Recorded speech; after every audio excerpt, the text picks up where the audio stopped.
taking back the crown. I'm all dressed up and naked. I see what's mine and take it.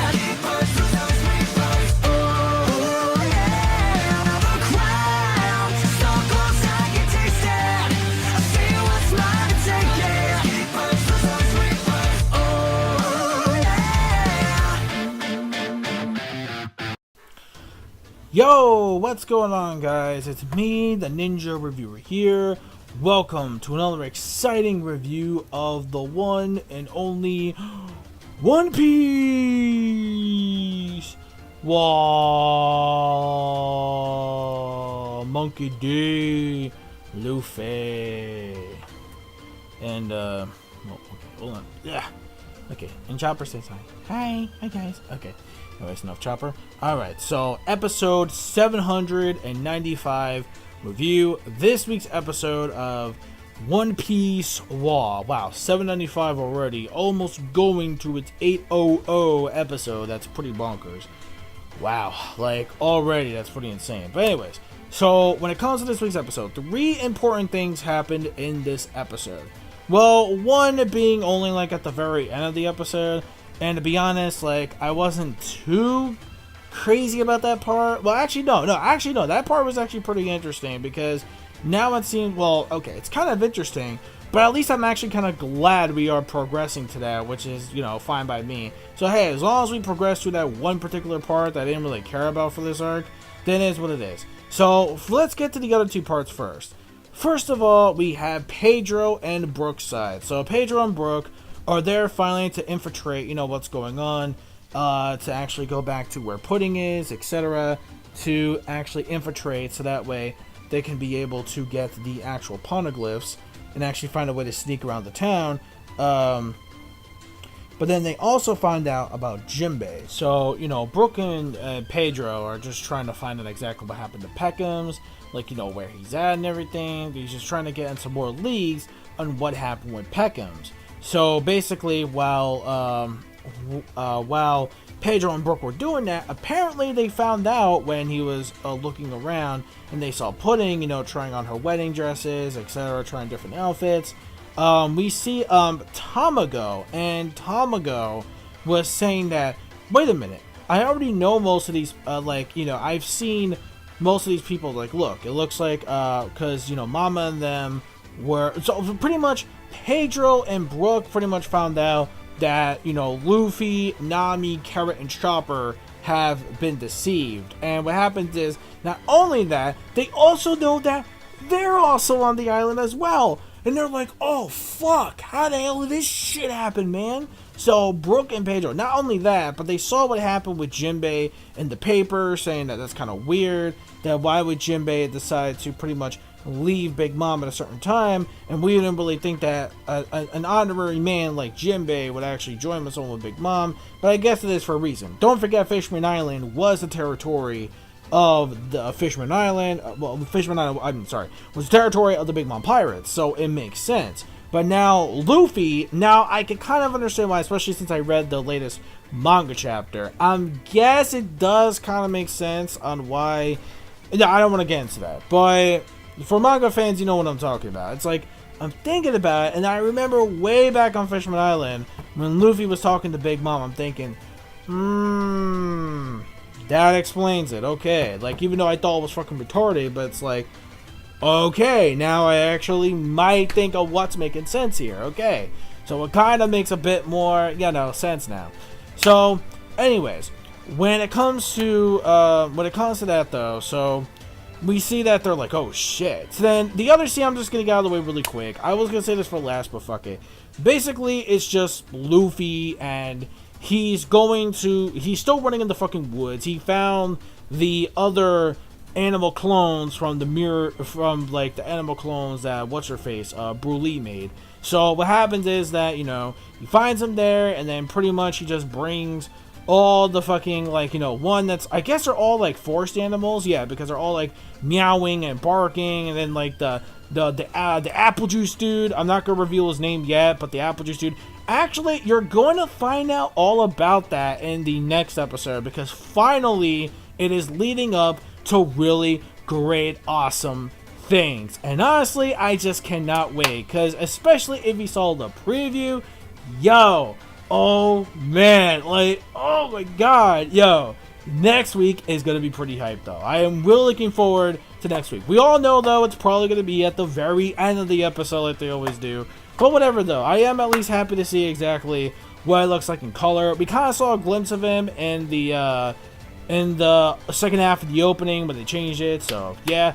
So you know, there's that, so you know, that's pretty cool too. So again, you'll definitely know who the hell I'm talking about, especially for the anime viewers who've seen that little glimpse. So yeah. Anyway, so that's gonna be pretty good. So that part, you know, whatever. The main focus though would be Caesar Clown. He got fucked. He got so screwed. It's not even funny. So he made a proposal because after his laboratory got destroyed in Mount Hazard, and then he's explaining, oh, you know, all that money you guys wasted. He goes like, oh, I technically just went behind, you know, Joker's back, you know, just me drinking alcohol, especially from all this fucking money I was getting, you know, from my science experiments. But then I was like, oh shit, because, you know, my associate Doflamingo, he's mad rich, he's powerful, and then all of a sudden he reads the newspaper, fucking Doflamingo gets defeated. And then of course Caesar Clown has that little breakdown moment, like, shit, what am I gonna do? This big bitch is gonna fucking kill me. But then Big Mom is like, you know what? I like your spunk, kid. I'm gonna give you at least 2 weeks to create this gigantic drug. But Caesar's like, little does she know it's impossible, because by that time, the kids would have just died, but on that point anyway. So if they weren't saved, then the kids would have died.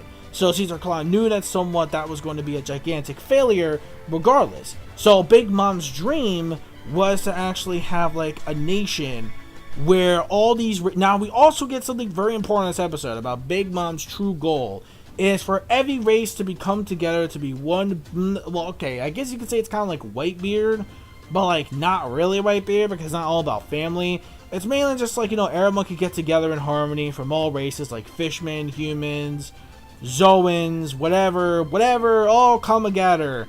And she'll be like fucking like the Messiah or something. Like, you will all be free, my children. And this is like, what the hell? So her dream is a little bit crazy, but also she wants to create a race of giant people as well. Now you're thinking, wait a minute, why would she need that if she could just get some giants from like the island and stuff? Leading into things, but you'll find that out way later on though. Oh boy, that is going to be something for way later on I won't review.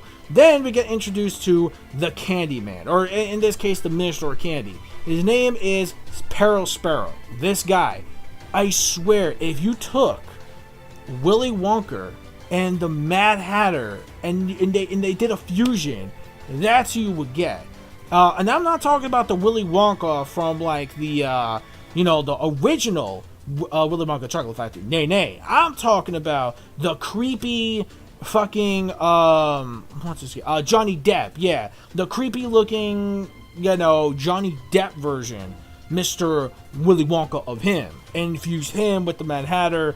You get this freak of nature with a large ass tongue, bleh, licking candy on some like fucking like lick-a-tongue shit from, yeah, like he's like he's, oh, and lick-a-tongue. Like maybe if you put him in the mix too, if they had an orgy, why not? And have fucking lick-a-tongue in there. Now, you know, of course, like I always imagine like Kaikuing, if you guys know JoJo Stardust Crusaders, you know,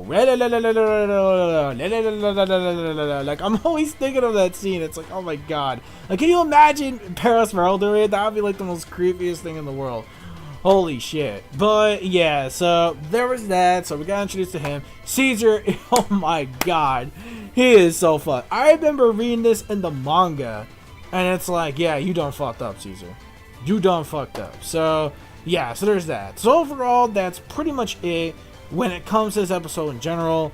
Again, so overall, I'm gonna give this episode a solid 4 out of 5. It's a very good episode. We got some very key important things that happen when it comes to Caesar Clown and, you know, the whole PEROPERO introduction, and of course the whole thing with Pedro, you know, infiltration, finding out that, oh shit, they already know about us, and Jinbei, and then all that stuff. So it was pretty solid.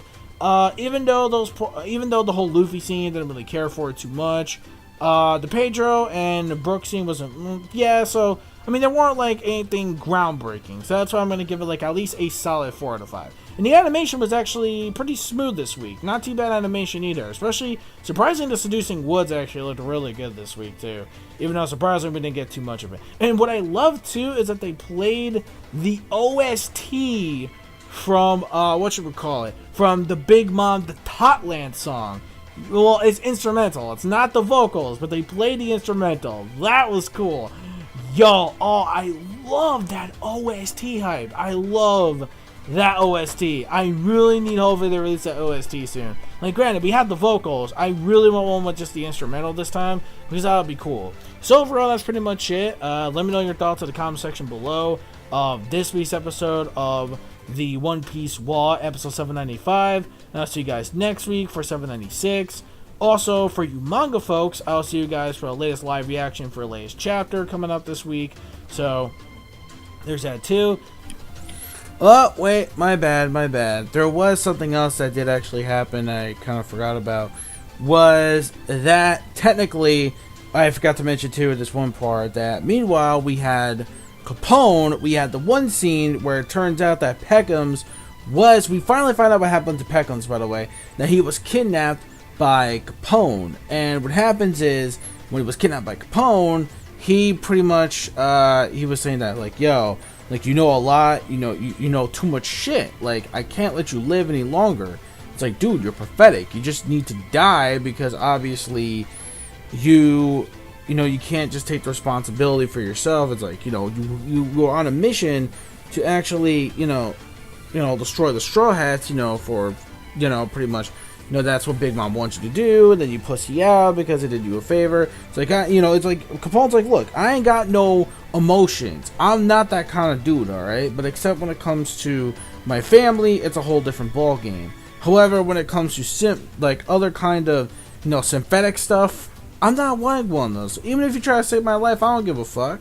Like, you really think I'm gonna owe you shit? Hell the fuck no, because I'm Capone, I am a gangster, and that's the way it's gonna be. Now, Capone, I really did like too how it was like kind of like, this whole family man thing, where we have like the little Capone baby Jr., and then he's like crying, and I like the little funny face Capone makes, which I thought was actually really hilarious.